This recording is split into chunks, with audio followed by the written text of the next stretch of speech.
Hello, everyone. Welcome to another Directions Mag Geospatial webinar, today sponsored by our friends at Rock Technologies.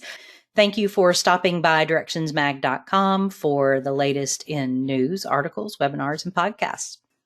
So we are excited to have Ryan Daly with us today. He is going to talk about our cloud GIS security challenges and give us some great advice on what we should be doing to implement those solutions. Welcome, Ryan. We're glad to have you with us today. Well, first, thank you everybody for coming. I appreciate the time that you guys are taking out of your day to come listen to this presentation. And hopefully you will be able to get a basic overview of cloud security compared to on-premise, specifically in the context of GIS. That's the goal, at least. At the very least, you might have got out of a meeting or two, so that's can't hurt at all. So first, let's talk about a little bit about myself. Why am I an authority on IT security? Why am I an authority on GIS cloud security specifically? So a little background on me. On the screen here, you can see that's my that's my face. I always think that this is kind of a funny type of slide to have, but that's me. So a little background on me is I did my undergraduate and graduate degrees at East Carolina University, and those degrees were both specifically in network management and information assurance. Information assurance is just kind of the, I guess, professional way to talk about IT security because it's more than just security, which we will find out throughout this presentation. So I started out my professional career as a network engineer, then a security engineer, and then I moved into the cloud.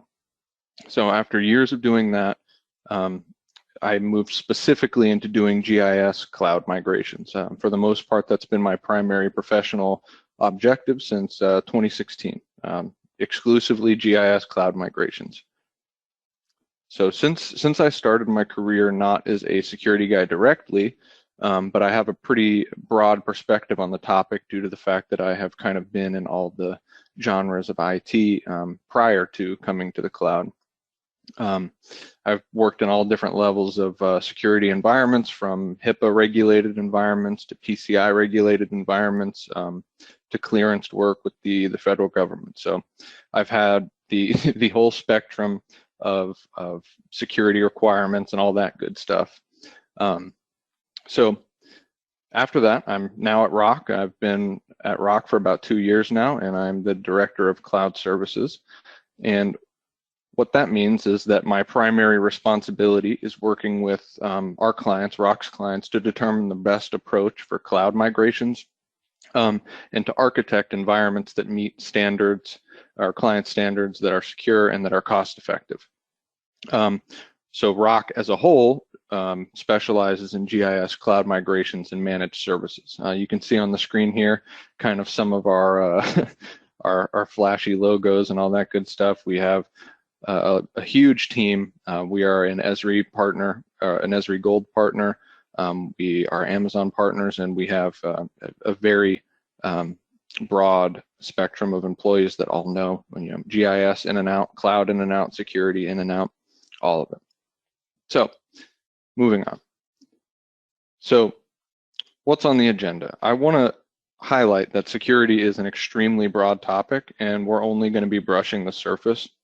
We're going to talk about the basics, some foundational knowledge around network architecture, and to know that, we have to know what security actually means, which we are going to cover as well. I'm also going to talk about some architectural best practices, specifically in the context of GIS systems. We're going to talk about what to consider when it comes to finances, between the cost comparisons between on-premise and cloud security. Once again, that's just going to be a very light touch on that. It's extremely broad topic that we'd be able to talk about that for the whole time. A standard example of a cost comparison, once again, just a very generic standard cost comparison to kind of give an idea of the cost differences that it would be to accomplish something in the cloud versus on-premise. And lastly, we're going to talk about a couple common mistakes that I've seen doing my GIS cloud migrations in the last couple of years. Okay, first I'd like to get into why security is important. So you can see on the screen here, this number may come across as a little bit shocking, but as someone that's been in IT security for so long, it actually seems kind of low to me. But so in the last 18 months, 79% of companies hosting data in the public cloud reported a breach. Now, interestingly, let's talk about the most common vectors that attributed to these breaches. You have misconfiguration, unauthorized access, and improperly secured interfaces. So what an attack vector is essentially the means that that system was compromised by. So considering this, these three most common, it's convenient because all of these can be addressed almost entirely with a strong system foundation, a strong architecture, and a strong, kind of planning approach to moving to the cloud. You can make sure that you check off most of these in the process and do your best. Of course, once again, misconfiguration, unauthorized access is a very broad topic, but in terms of contextually with GIS, you can do a great job restricting that and mitigating these attack vectors by just a little bit of planning. And hopefully by the end of this presentation, you'll at least have some baseline knowledge so you can join ROC in the 21% that do it right. So what exactly is security? Is it only multi-factor authentication, all the apps you have on your phone to type in the one-time passwords? Is it secure passwords? Is it firewalls? Is it door locks? Should the goal always be to have the most locked down environment as possible?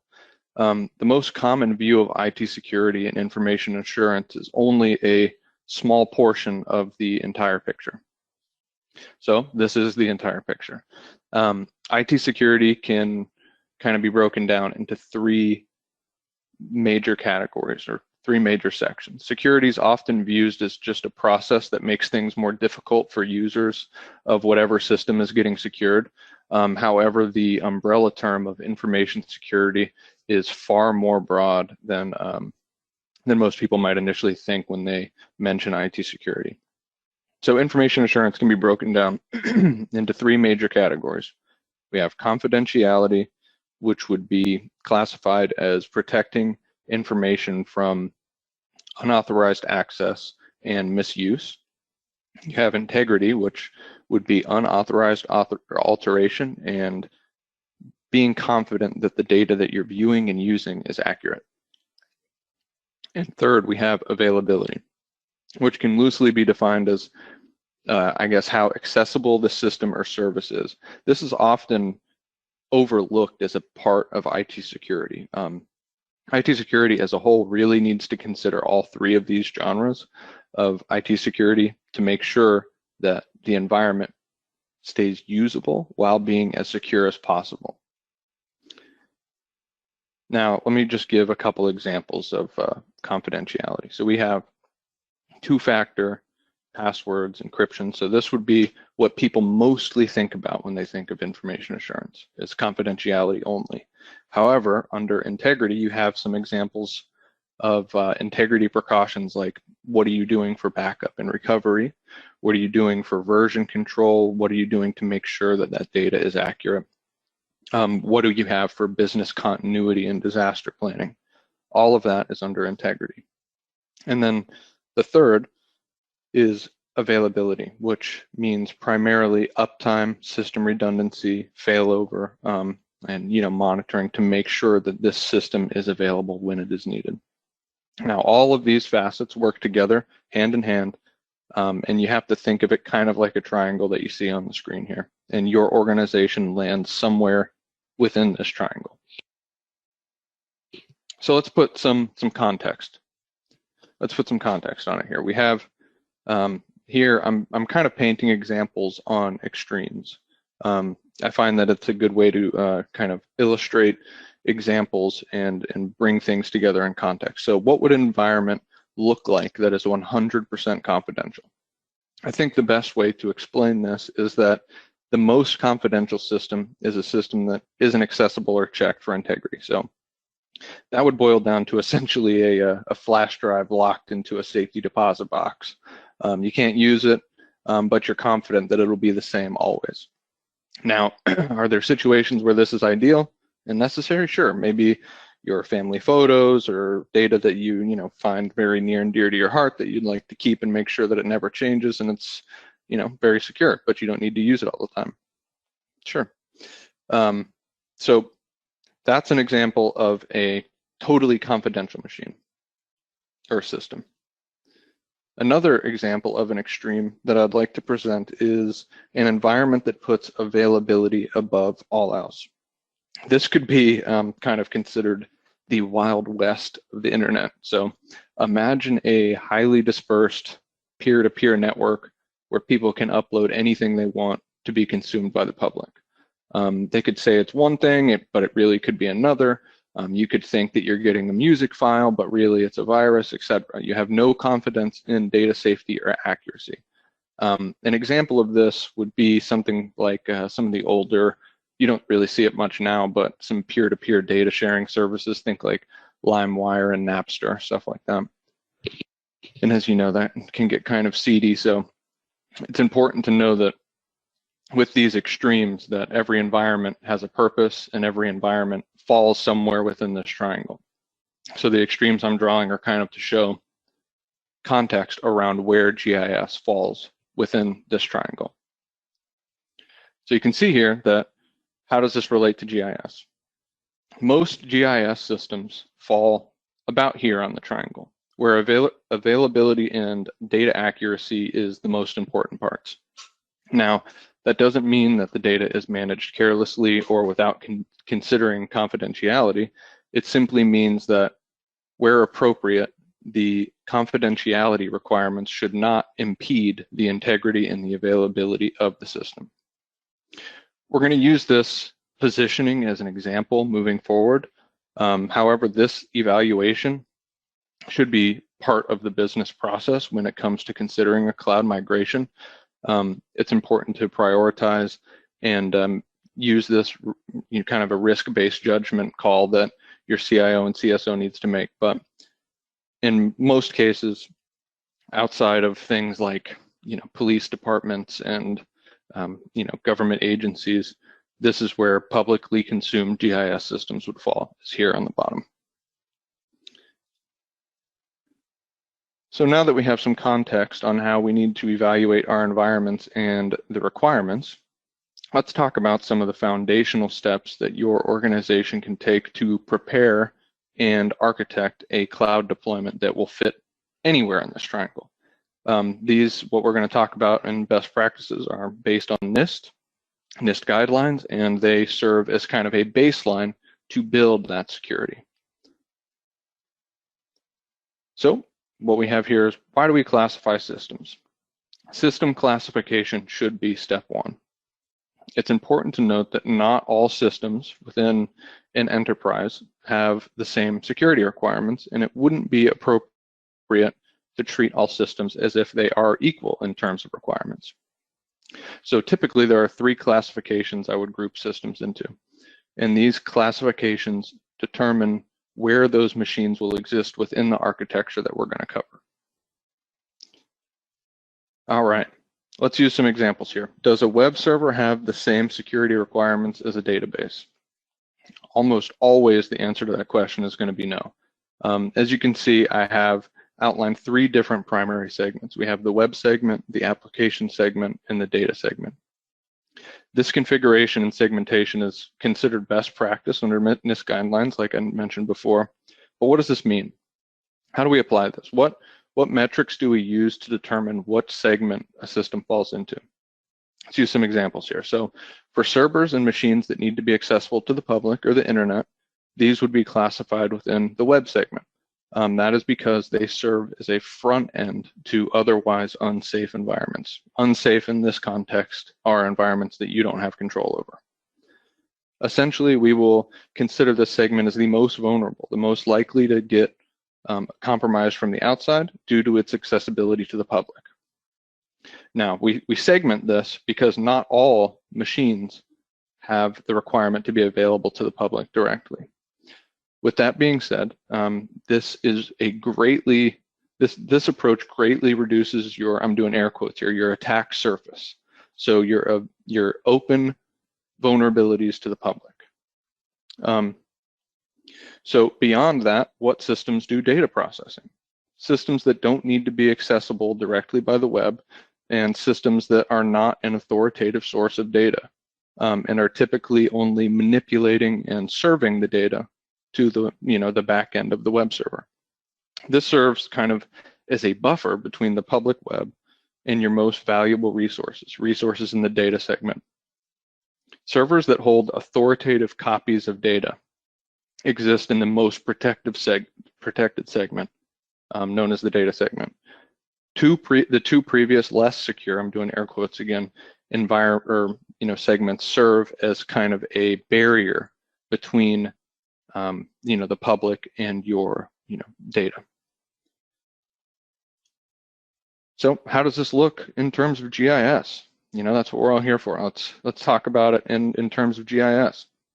So you can see here on the screen that we have these three segments kind of blown out, and you can see what servers I have placed in each of these segments. So you have here kind of a very baseline network architecture. Once again, as many of you know, this is pretty boiled down to just the most simple pieces of it, but I think that it will be effective to kind of talk about what I'm trying to get across here. So we have the web adapter, which exists in the web segment, and a firewall that protects that web adapter from the public. Now, these three layers that you see on the screen are all enforced by separate firewalls. And we'll talk about the configuration of those in a minute at a very high level. So you can see that the web adapter, that'll be the only machine in this environment, or this entire environment, that is available to the public. That machine will serve as kind of the buffer for the traffic that would be transferred from the web adapter to the portal into ArcGIS, for consumption. But the portal and ArcGIS don't need to be directly accessed from the public. So the way that this is configured is the firewall between the public and the web adapter only allows web traffic. Okay, and then the traffic between the web adapter and the firewall between the web adapter and the portal server and the ArcGIS servers or other servers located in the application segment, this firewall is protecting them from the web adapter, right? Sounds kind of not necessarily intuitive if this isn't something that you've done a lot in the past, but yeah, in this case, we are protecting ourselves from our own servers. So, for example, if this web adapter were to be compromised, they would have to compromise it over a web port and then compromise the portal and ArcGIS servers over the ports that they listen on, 6443 and 7443. So you're constantly making it more difficult for your data and systems to be compromised. And with this architecture, it doesn't necessarily impede availability or confidentiality or integrity.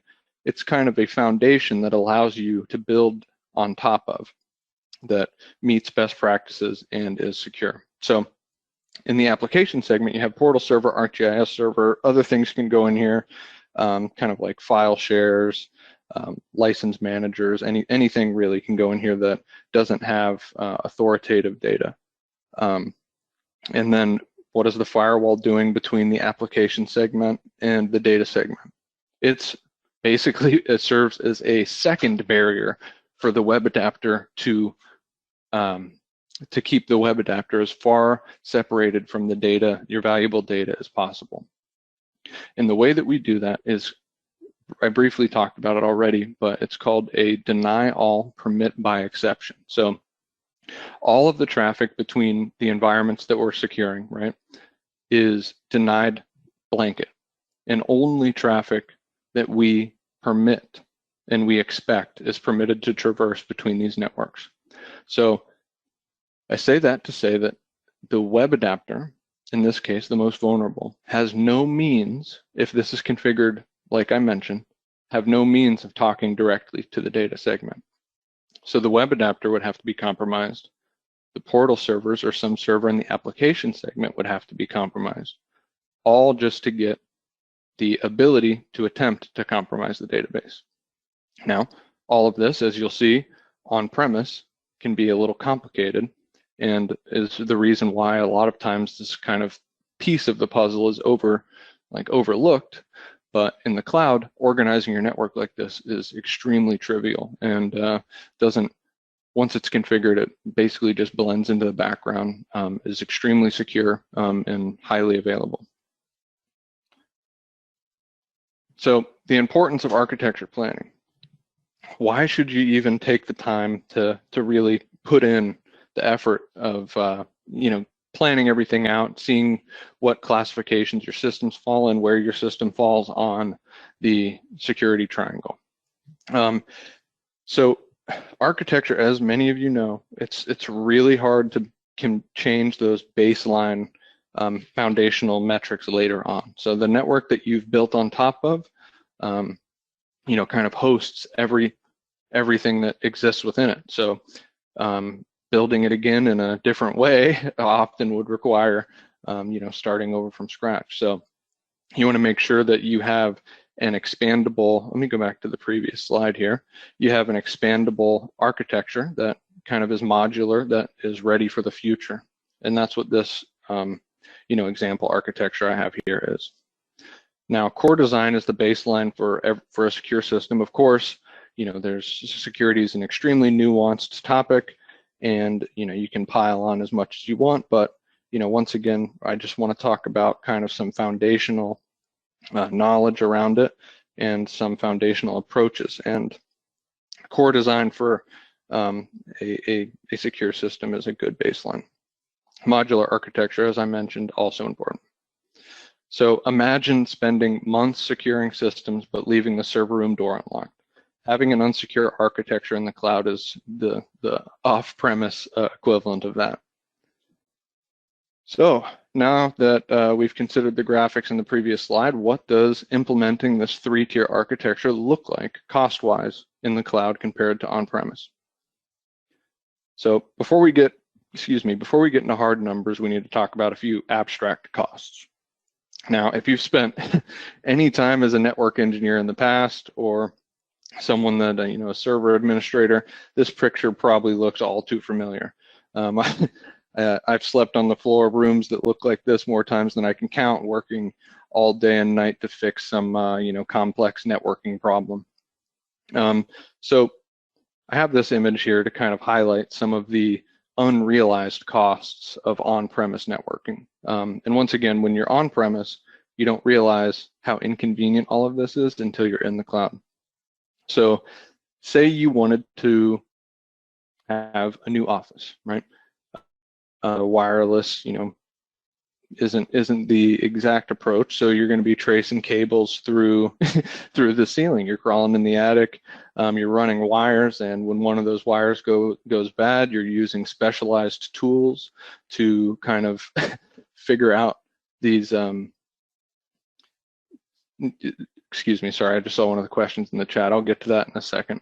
Some of the unrealized costs: tracing cables, running wires, and having any error happen in a network requires a network engineer to fix. Most of these machines that you see on the screen are not exactly easily configurable by the masses. It requires a lot of time and education and practice to get a physical network up and running.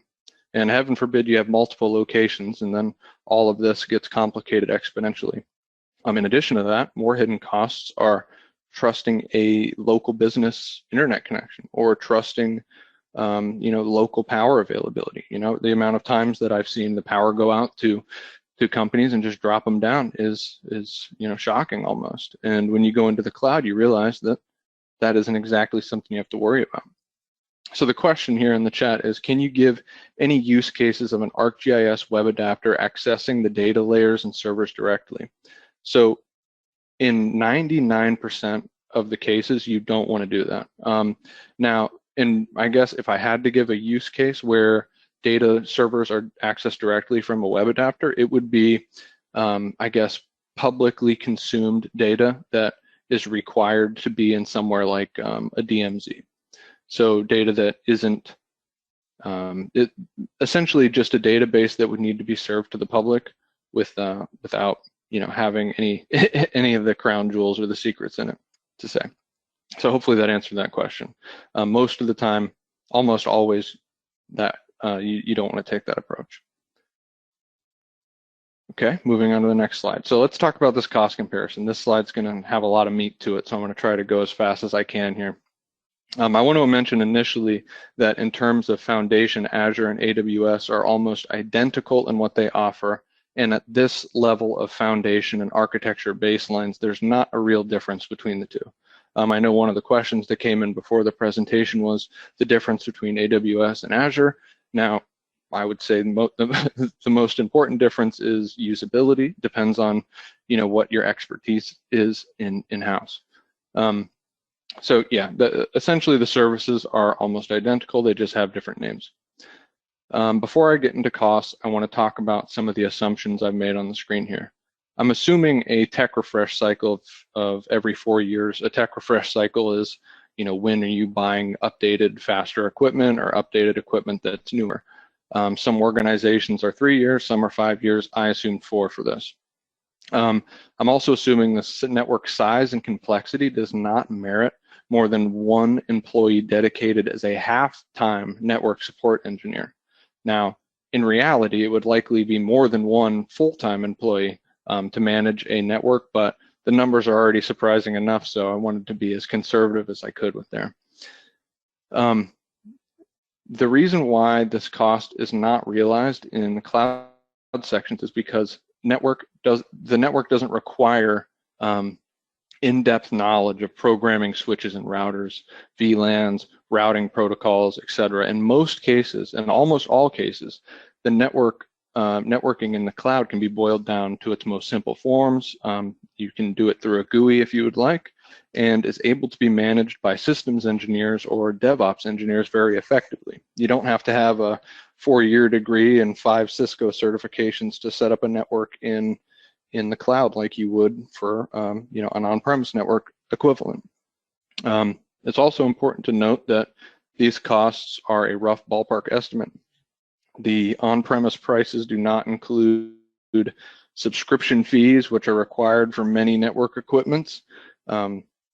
So I also want to highlight that in the context of the network architecture we previously discussed, that this can be accomplished with the layer 3 firewall, which you can see on the screen here denoted. So I don't want to get too deep into firewalls, but I'll give kind of a quick explanation of the differences. A layer 3 firewall is essentially considered a black and white, either traffic is allowed or it's not, and this is what security groups in the cloud are considered. So security group in AWS and network security group in Azure. Both do the same thing and would be classified as a layer 3 firewall. Now, a comparison to on-prem is kind of difficult to do with that because most on-premise firewalls, like the one I used on screen, is actually a layer 4 firewall, which isn't necessarily better or worse. It just is considered a stateful firewall, which is the best way to describe it is a layer 3 firewall says X can talk to Y, and a layer 4 firewall is X can talk to Y only if they talk about this one thing. And then below that, you can see I have layer 7 firewalls, or more commonly known as a web application firewall. These are becoming more common. I didn't have it in the previous architecture. This would be between the public and outside of the firewall and the web subnet, or excuse me, the web segment. Essentially, these are smart firewalls for applications, data moving in and out. Not required in most cases, but I wanted to include them as they typically do serve as a supplement for the previously mentioned firewall types. So moving on to some of the hidden costs that aren't typically covered when considering a move to the cloud. In this reference, I took an extremely conservative approach to power costs. Servers, network equipment, and HVAC are required to keep it all cool. They consume an insane amount of power, server rooms. Now, and in this example, I'm only considering the equipment that it would take to build the network architecture that we've talked about before. This does not include any systems or anything. This is strictly just to build a solid, secure foundation. Okay, and lastly, something that is often not considered is a dedicated and redundant business class internet connection. This is just for one connection. So if you have redundant connections to the internet, like many organizations do, this cost will maybe doubled, tripled, or quadrupled. It's important to note that this is included in Azure, in AWS. These redundant internet connections are included. And those just directly impact availability and cost of the environment. So you'll notice on the screen that almost all of the costs are included in the cloud, with the exception of the WAF, which would be considered an add-on. So these costs are only considering the costs around building the architecture. I want to say that again. In reality, this number is a lot more extreme, but it would almost be comical if you include everything. So I wanted to make sure I boiled it down to the most generic approach. So I only opted to include only the cost to build the previously mentioned 3-tier architecture. So let's move on to a couple common mistakes I see in regards to GIS architecture. So this image made me laugh so hard when I found it, I had to put it in here. So this is definitely the most common mistake, is the all-in-one trap. So many clients come to us, me, and Rock saying we've been having trouble with uptime. Everything seems slow. Things don't seem to be working like they should. And more often than you'd expect, they're running all of their servers and all of their GIS workflows on a single machine. Now, why is this bad? Now that we've talked about data classifications and network segmentation, we know that all-in-ones would typically be available to the public internet with a web adapter that are hosting web services. But due to the nature of being all-in-one, they would also have application processing and data existing on the same server. So that is 3 separate data classifications on one server. So essentially your database is indirectly exposed to the cloud, or excuse me, to the public internet. If this machine were to be compromised, your entire stack of GIS services would be compromised at the same time. All services depend on the health and availability of a single server. So any problem with the system at all, say a Windows patch or a patch goes wrong, the entire system's down. There's no ability to kind of have any fault tolerance in the system. And as many of you know, GIS services can sometimes be extremely resource intensive. Multiple services competing for the same resources when you have an all-in-one. And yeah, so there's a million reasons why this is bad. That's just a few. And it's definitely the most common mistake I've seen, because the cost, you have to consider unrealized costs, because when a server goes down, there's a cost associated with getting it back up and a cost associated with the time it was down. So on the surface, it may seem as this is a cost-effective, very reasonable approach. However, once you look at it, get down a little bit deeper, you will quickly discover that it is not. And secondly, and lastly, the second most common mistake is overcomplicating a system that doesn't need to be overcomplicated. And this can be prevented by accurately classifying your system on the triangle. So this is another image I thought was hilarious, and it completely sums up what a number of environments I've seen in the past have been. Let me use an example, paint a picture for you. An environment, imagine a GIS environment that is completely public. All the data it presents and processes is public. There's no private data, and the purpose of the system in its entirety is to serve the public. Now, considering what we talked about before, where would this environment fall in the security triangle? Kind of around where we put the generic GIS environment. However, in this case, the security team, in the example I'm using, the security team classified this environment as highly confidential, even though all of the core data and processes in this environment were completely public. Once again, this doesn't mean you should ignore confidentiality. It just means that it shouldn't impede availability or integrity. Due to the misclassification of this system, it was not permitted to be geographically redundant, which we loosely talked about earlier. It was difficult to manage and access for admin staff. All access had to be done through an office. And because of this, recovering from problems would consume much more time than normal. It's difficult to maintain availability and uptime because of heavy software use restrictions preventing effective monitoring approaches. Those dollars that, in addition to that, thousands of dollars were spent on audits and security attestations that were not necessary. And those dollars could have been spent on increasing availability or system integrity. Not that audits are always a bad idea. I mostly say that to paint a picture of extremes. This is why classification, context, and planning are so critical when it comes to these environments. You want to make sure that the evaluation that you do is effective and lands exactly right. So I think I'm running out of time here, so I'm going to try to flip to the last slide real quick. So now I realize that this only scratches the surface. The process overall is extremely nuanced. It's a very large topic. I say architecture, but there's a lot more things to consider when moving to the cloud. If you need a hand on your own cloud migration, reach out. My contact information with going. I'm at IMGIS giving the same presentation in Palm Springs at the end of the month. If you want to hear this presentation again for some reason, or say hi or meet Rock. Thank you guys for coming, and I appreciate the time you've given me today, and I hope I didn't steal too much extra of your time. All right. Thanks, Ryan. Always great to get the latest information, and excited that they might get to see you in person. Fantastic. Tell a friend about Rock and Directions Magazine. Thanks, everybody.